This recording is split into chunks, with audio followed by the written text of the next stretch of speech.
Welcome back, everybody. Today we're taking a deep dive into the compound effect. Oh yeah, this is a good one. It is a good one. I'm excited for this one. We're going to be exploring how those small, seemingly insignificant actions you take can actually lead to some pretty remarkable results. Like huge results, right? Yeah. We're talking about achieving some pretty big goals just by making tiny little changes. Exactly. And the best part is we're using Darren Hardy's book as our guide. And he breaks it down so well in the book. He does. Makes it super easy to understand. Yeah, and apply. Yeah. So let's just jump right in. Yeah, let's do it. So what's so fascinating about this whole concept of the compound effect is that it really challenges that whole notion of overnight success. Right. You know? Yeah, totally. Mm. We see these stories all the time, like, oh, this person just became a millionaire or, a famous musician or whatever it is. Right. And it's like, they just popped up out of nowhere. Yeah, they came out of nowhere. But what we don't see is all the hard work, the consistencies, the tiny little steps that led up to that moment. It's like that iceberg analogy, right? You only see the tip. Exactly. But there's so much more going on beneath the surface. So much more. Yeah, and that's what the compound effect is all about. It's about those little things that you do day in and day out that actually add up over time. And it's not always easy, right? Like sometimes it feels like you're barely making any progress. Oh, yeah, totally. It can be super discouraging at times. Like you're putting in all this effort and you're like, hello, is anything happening? Exactly. But that's where the whole idea of compounding comes in. Because even though you might not see those immediate results, those small, consistent actions are still creating momentum. Okay, so you're saying it's like building a sandcastle on the beach.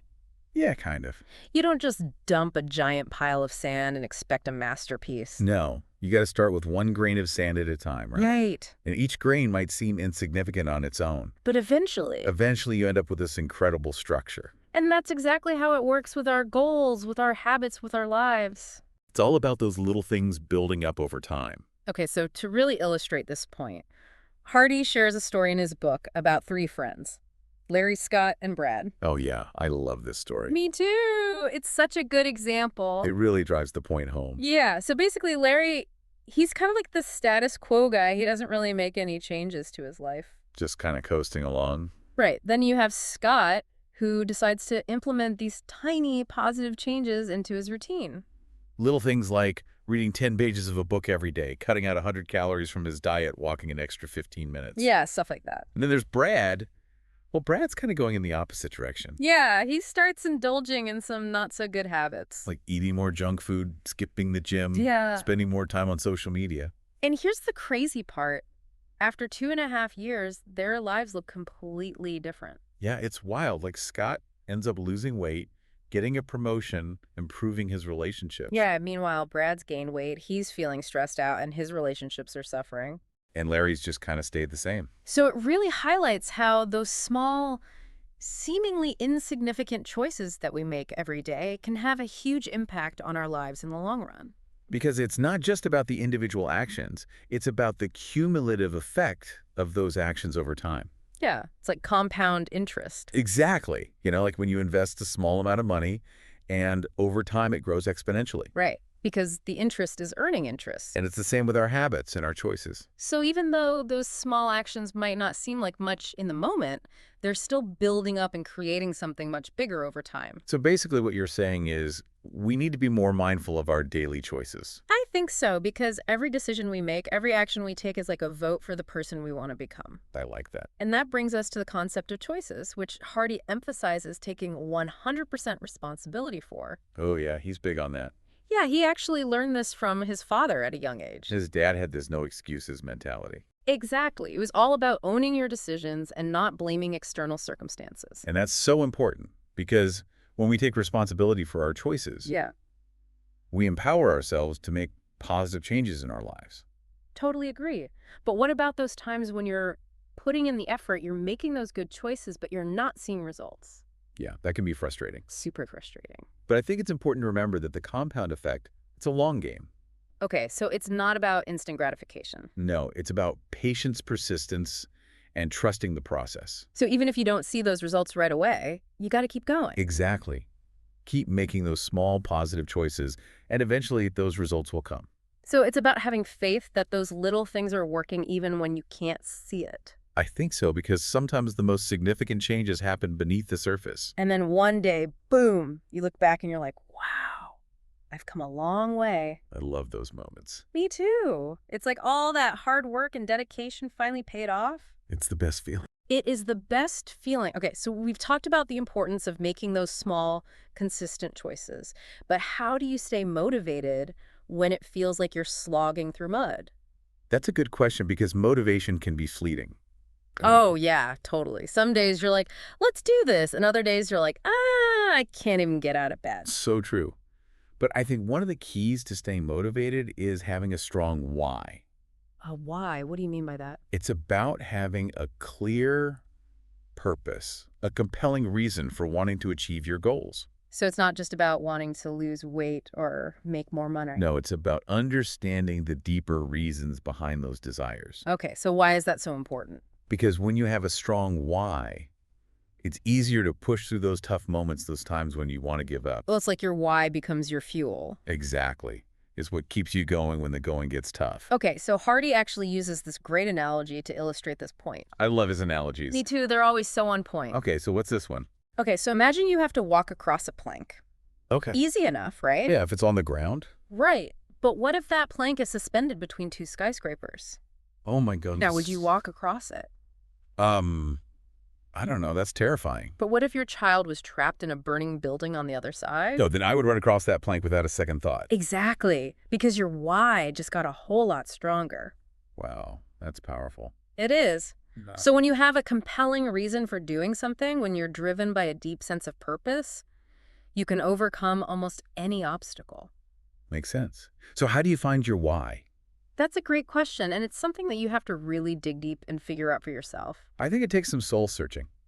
It does. It's about asking yourself some tough questions like, what do I truly value? What do I want my life to stand for? What legacy do I want to leave behind? And sometimes the answers aren't always clear right away. No, sometimes it takes time and experimentation to really figure out what makes you tick. But once you find your why, it's like everything else falls into place. Yeah, it gives you a sense of direction, a roadmap for your life. It's like that North Star guiding you towards your true north. I love that. Okay, so we've talked about the importance of choices and having a strong why, but there's another key element that plays a crucial role in this whole compound effect equation. And what's that? Habits. Oh yeah, habits are huge, like massive. Because they're basically the building blocks of our lives, right? They shape our thoughts, our behaviors, our actions, even our beliefs. And the crazy thing is that, according to research, nearly 95% of what we do every day is driven by habit. 95%? That's insane. It is, right?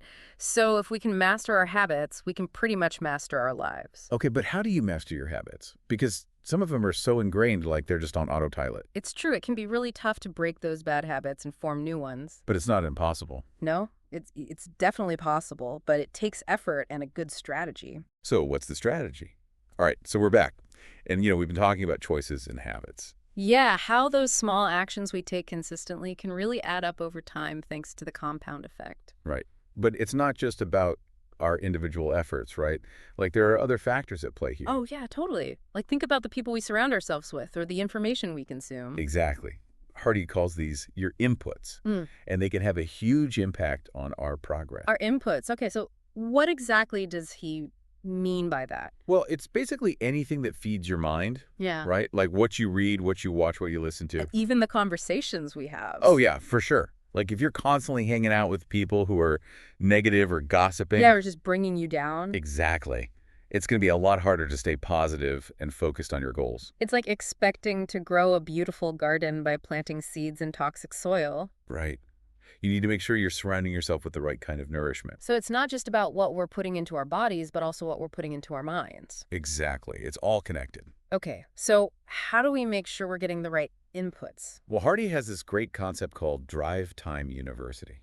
Drive Time University. I like the sound of that. Yeah, it's basically about using your commute time wisely, like listening to audiobooks or podcasts. So instead of just mindlessly scrolling through social media. Exactly. You can actually be learning and growing. It's like turning your car into a mobile classroom. I love it. And, it doesn't have to be just during your commute either. Oh, yeah, like anytime you're doing something mindless. Exactly. Like folding laundry or doing the dishes. Okay, but what about the people in our lives? Oh, yeah, that's huge. There's that saying, you're the average of the 5 people you spend the most time with. I've heard that one before. And there's actually some truth to it. Hardy calls this your associations. And it's one of the key factors that could determine your success. So the people we surround ourselves with can actually influence our outcomes. Oh, yeah, for sure. Think about it. If you're constantly hanging out with people who are achieving great things. It's going to inspire you to step up your game. Exactly. But if you're hanging out with people who are settling or just kind of coasting through life, you're more likely to do the same. it's like our environment has this invisible pull on us. Yeah, it's like those crabs in a bucket, you know? Yeah, like one crab tries to climb out and the others pull it back down. Exactly. Sometimes it feels like that with people, too. So true. Yeah. So it's important to be mindful of who we're letting into our inner circle. So how do you choose the right people to be around? Well, it's not about ditching all your friends who aren't on the same path as you. Yeah, that wouldn't be very nice. No. But it is about being intentional about who you're spending the most time with. So surrounding yourself with people who are positive, supportive, and who inspire you to grow. Exactly. Hardy actually suggests finding a peak performance partner. A peak performance partner. Yeah, it's basically someone who's also committed to personal growth and who will hold you accountable to your goals. Oh, I like that. Like an accountability buddy. Exactly. Could be a friend, a colleague, a mentor, anyone who challenges you to be your best. I think that's so important because sometimes we need that extra push, you know? Oh, yeah, totally. Oh. It's easy to get complacent or to let those bad habits creep back in. So having someone to help you stay on track can make a huge difference. That's like having a personal cheerleader in your corner. I love it. Okay, so we've talked about inputs and associations. Which are basically the information we consume and the people we surround ourselves with. Right, but there's another aspect of our environment that can play a role in our success. And what's that? Our physical space. Oh, yeah. Our surroundings can definitely have an impact on our behavior. Totally. Like if you're trying to eat healthy, but your pantry is full of junk food. You're to be tempted, right? Oh, yeah, big time. So it's about setting yourself up for success by creating an environment that supports your goals. So decluttering your workspace if you need to focus. Yeah, or creating a dedicated area for exercise. Or even just surrounding yourself with things that inspire you. Exactly. It's about making it easier to make those good choices. So it's not just about willpower, it's about creating an environment that makes those good choices the default. Exactly. And that's where the compound effect really kicks in, because when you have all these things working in your favor, those small, consistent actions start to have an even bigger impact. they do, because you're not just fighting an uphill battle anymore. You're actually creating momentum and making it easier to stay on track. And that's when the magic really starts to happen. I love it. Okay, so we've talked about the importance of our environment, Right. but Hardy also talks about ways to actually accelerate our results. Oh, yeah. Like how to speed up the process. Exactly. So it's not just about slow and steady progress. No, there are ways to kind of kick things into high gear. Okay. So Wow. tell me more. How do we do that? Well, Hardy calls it the multiplier effect. And it's basically about finding ways to amplify our efforts. Multiplier effect. Okay, I'm intrigued. Yeah, it's a really cool concept. So he uses this example of Lance Armstrong in the Tour de France. Oh, yeah. And you know how he would push through exhaustion and pain to win those crucial stages? Yeah, those moments where he just dug deep and found that extra gear. Exactly. And Hardy's point is that it's in those moments of pushing beyond our limits that we often achieve those breakthroughs. So it's not about being comfortable all the time No. Sometimes we need to embrace the discomfort, to really see those results. because that's where the growth happens. It's like that saying, no pain, no gain. Exactly. Yeah. And, it doesn't have to be something super intense like winning the Tour de France. Right. It could be anything that challenges you to step outside your comfort zone. Yeah, like making that extra sales call or practicing a skill for an extra 15 minutes. Or even just having that tough conversation you've been avoiding. Because it's in those moments of pushing ourselves that we discover what we're truly capable of. So it's not about being perfect all the time. No, it's about being willing to try and to fail and to learn from those experiences. And to keep pushing forward even when it gets tough. Because that's how we build resilience and that's how we achieve those extraordinary results. All right, so we've talked about the theory behind the compound effect. Yeah, we've covered a lot of ground. We have, but how do we actually put all this into practice? That's the million-dollar question, right? It is, because it's one thing to understand the concept, Right. but it's another thing to actually apply it to our lives. Totally. So where do we even begin? Well, Hardy actually provides a roadmap in his book. Oh, that's helpful. He breaks it down into these actionable steps. Okay, I like that. Yeah. So step 1 is setting clear goals. Oh, yeah, goals are huge. They are, because as Hardy says, you can't hit a target you can't see. So true. Oh, Like, if you don't know where you're going, how are you ever going to get there? exactly. So we need to have a clear vision of what we want to achieve. But sometimes that could be overwhelming, right? Like when you start thinking about all the things you want to accomplish. Oh, yeah, totally. It can feel like climbing Mount Everest. Exactly. But that's where the beauty of the compound effect comes in. Because it's not about making those massive leaps overnight. No, it's about breaking down those big goals into smaller, more manageable steps. So instead of trying to climb the whole mountain at once, You focus on reaching base camp first, and then you celebrate that victory. and then you set your sights on the next milestone. I like that it's like creating a roadmap with those pit stops along the way. Exactly.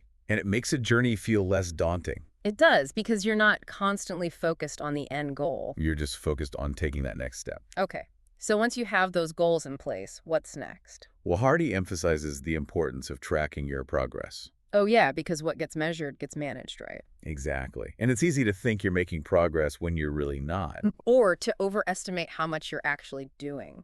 Yeah, so it's important to have some kind of system for tracking your progress. Whether it's a journal, a spreadsheet, or an app. Whatever works for you. The point is to be aware of your actions and to hold yourself accountable. It's like having a GPS for your goals. I love that analogy. It shows you where you are, where you're headed, and any course corrections you need to make along the way. And speaking of staying on course, Hardy talks a lot about consistency. Oh yeah, consistency is key. It is, he actually compares it to getting a merry-go-round spinning. Oh. Like, at first it takes a lot of effort to get it moving. But once it gains momentum, It becomes much easier to keep it going. it does. And I think that's so true for our habits and our goals. It is. Like, once you establish that routine, It starts to feel more natural. almost effortless. Yeah, you're not fighting against the current anymore. You're right in the wave. I love that. Okay, so we've got our goals, we're tracking our progress, and we're being consistent. But there's one more thing that Hardy encourages us to do. And what's that? To shake things up every once in a while. Shake things up. Yeah. He says that even though consistency is important, we don't want to get stuck in a rut. So it's about finding that balance between routine and novelty, Exactly. Like maybe you try a new workout or learn a new skill, or even just take a different route to work. because sometimes those little changes can spark new ideas and inspiration. And they can help us avoid getting bored or complacent. Totally. And, when it comes to the compound effect, it's not just about the destination. It's about the journey Exactly. It's about enjoying the process of growth and learning, and about embracing those moments of challenge and discovery. because that's where the magic really happens. I completely agree. Well, this has been such an incredible deep dive into the compound effect. It really has. It's given me a lot to think about. Me too. And hopefully our listeners are feeling inspired to start implementing some of these strategies in their own lives. I hope so, because even those small, seemingly insignificant actions can lead to some pretty amazing results over time. They can, and as Darren Hardy says, the compound effect is the principle of reaping huge rewards from a series of small, smart choices. So let's start making those smart choices today. And let's see where they take us in the future. Absolutely. On that note, we'll wrap up this deep dive. But don't forget to check out the show notes for links to Darren Hardy's book and other resources we mentioned. And until next time, keep learning, keep growing, and keep diving deep. We'll see you soon. That's a wrap for today's episode of Better Every Day. We hope you found some actionable insights to help you on your self-improvement journey. If you enjoyed the episode, don't forget to like, share, and subscribe to stay updated on future deep dives. And if you're on YouTube, hit the notification bell so you never miss an episode. Thanks for tuning in, and remember, small steps every day lead to big changes. See you next time.